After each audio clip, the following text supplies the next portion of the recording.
Human behavior has always been a mystery. Why do people do what they do? Why do they react one way when we expected something else? How do we learn to understand, connect with, enroll, engage, align with people most effectively? Hi, I'm Christine Comerford, founder of Smart Tribes Institute, and welcome to our Smart Tribes Crack the Behavior Code podcast. In each episode, you'll learn practical, easy-to-use tools to better understand and change human behavior. These tools will help your team outperform, out-engage, outsell the competition. In other words, to become a smart tribe. Oh, and you'll find these tools super helpful in your personal life too. Let's go. As humans, we have 100 billion neurons available. Whoa, yet only 15% are activated, according to HeartMath Institute. And in large part, because we focus so heavily on the outer world. So let's explore what's beyond the brain. Let's dive into mindfulness and see what this means, plus share one cool exercise that will help you get started. So I mentioned in the past that there was an 8-week study that Harvard researchers did at Mass General Hospital that showed how meditation actually rebuilds the brain's gray matter in just 8 weeks. And I wanted to go into some more detail. So Sarah Lazar's team at Harvard found that 8 weeks of mindfulness-based stress reduction increased cortical thickness, so cell density in the hippocampus, which affects learning and memory, several other functions. It also increases meditation, cell density in our prefrontal cortex, which affects our ability to envision things, to plan, to regulate our emotions, and more. There were also decreases in brain cell volume in the amygdala, which has the response for fear, anxiety, stress, fight, flight, freeze. So that's pretty cool physiological change. Yale University found that mindfulness meditation decreases activity in what they call the default mode network, the brain network responsible for mind wandering and self-referential thought. You may have heard this referred to as monkey mind.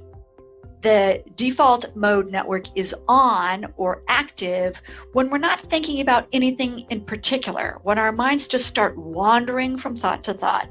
I know you've caught yourself. I have on a regular basis, just like randomly having these dumb, random thoughts. Now, check this out. According to Dr. Wayne Deyer, as well as the NSA.gov, we have about 60,000 thoughts per day, 60,000 thoughts per day, and they are about 90% repetitive. Whoa, what would happen if we just thought those thoughts once? Interesting, huh? We'd have a bunch of space.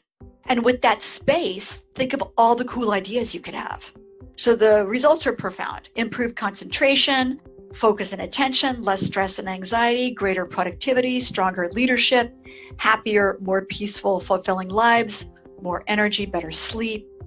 No matter what happens outside of us, we get to choose what it means inside of us. And when we stop our thoughts, we stop the world. Our thoughts are the voice of our ego, and our ego is primarily driven by fear. So just how much value can a repetitive thought add? Why do we have repetitive thoughts? Great questions. I believe we have repetitive thoughts because most of us haven't learned to train our minds, and our minds and thoughts can be trained pretty darn quickly. So let's do a silence practice. So pre-prep, right? Turn off all phones, noisemakers, alerts. Ensure your family, colleagues, etc. cannot disturb you. Maybe set a timer for 5 minutes. Sit up straight or in a chair or cross-legged. You can simply do a silence practice daily for 5 minutes and you will feel a difference in 30 days or less. When I first started meditating, I started with 5 minutes.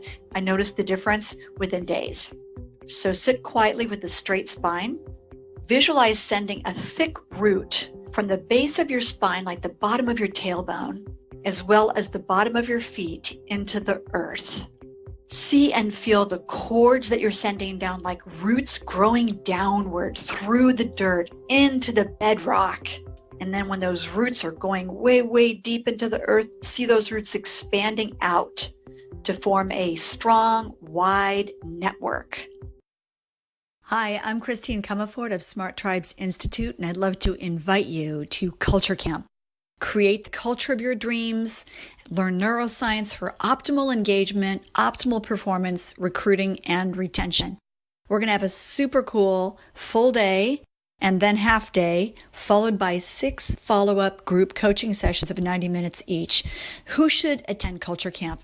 People, talent, HR leaders, cultural influencers who want to really create increased engagement, people performance, faster recruiting, greater retention.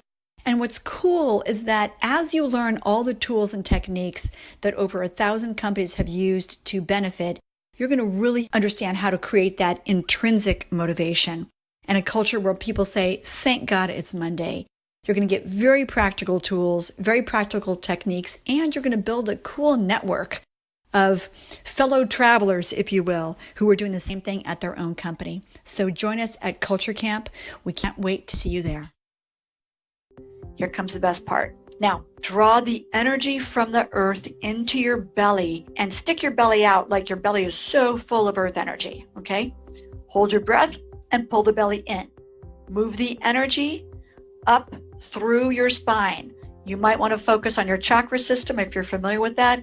So move from the base of your spine to your pelvic area, to your navel center, which is right below your rib cage, and then into your heart, middle of the chest, and then hold it there till you feel a slight burn, like you are ready to start breathing. Okay? Then exhale that energy up through your throat to the third eye, between the eyebrows slightly above, and then the crown, the top of the head. Repeat this several times. So think of it like inhaling earth energy, holding it, and then gradually moving it up your spine or through your chakra system up out into the top of your head. When you're proficient doing that, I want you to add what we call running energy. So we just have been pulling earth energy up, and now we're going to add another direction, which is down. So next, and you can alternate, maybe one is the inhale and one is the exhale. You might want to inhale the earth energy up all the way through the top of your head, and then exhale, seeing white light coming down from the heavens into the top of your head, drawing it all the way down through all your chakras or centers, third eye, throat, heart, navel, pelvic floor, base of spine. So you might want to start to repeat the light energy coming down, the earth energy coming up. And what you'll do as you find, you'll notice that you have more energy because we're actually starting to activate the energy system in the body, more emotional stability, greater energetic weight, meaning standing in who you are, greater personal power, feeling of strength and confidence, greater insights, mental clarity, feeling of connection with the divine. So you might want to do both daily, see how it works for you. I always meditate in the morning. I have to say I don't always meditate in the evening, but sometimes it's nice just to do a little breathing or something to end the work day and start the playtime in the evening. And just start to notice that the more stillness you get, the easier answers bubble up from your subconscious mind. Every highly accomplished leader I know learns how to stop the world. And to stop the world, we have to stop our thoughts. And we can do that on command. This is one of the best ways to make key decisions, to determine if a competitive action is truly a threat, to see future products, to assess the current state of a person who is struggling, to navigate conflict and challenges. How do you stop the world? If you want to learn more, you can check out our retreat at beyondyourbrain.com. Thanks for joining me on this episode. Every listen, every share, every review helps others form their own smart tribes where teams are engaged, happy, and optimally performing. Together, you and I can help millions of people crack the behavior code in their organizations, families, and communities. I invite you to take 2 minutes and head over to smarttribesinstitute.com to discover more about how to form a smart tribe. See you there, And please tell your friends.